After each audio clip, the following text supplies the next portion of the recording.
Sudanese protesters gathered in these streets a few weeks ago. The government sent out its security forces who used deadly force to crush the protests. And the internet was also shut down. And that leads us to the question, because these people mobilized themselves on social media, is it possible for a revolution to succeed here today without the internet?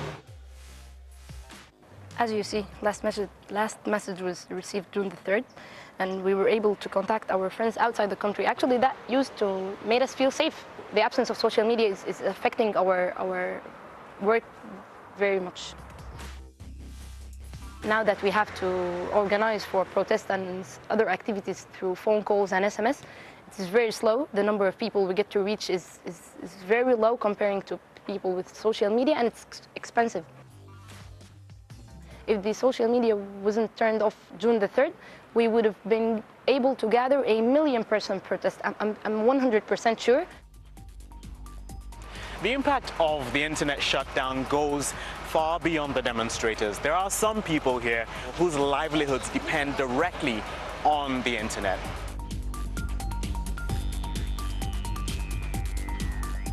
Al-Rashid drives a Terhal, which is a local taxi hailing app.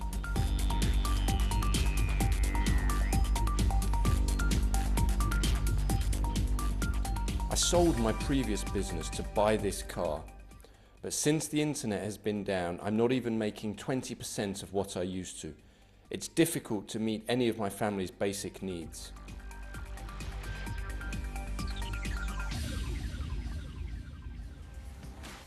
It's not just people like Al-Rashid who are suffering. Sudan's economy as a whole is estimated to be losing hundreds of millions of dollars because of the lack of internet. It's important to remember that when the protests first kicked off back in December, people took to the streets because of the economic hardship.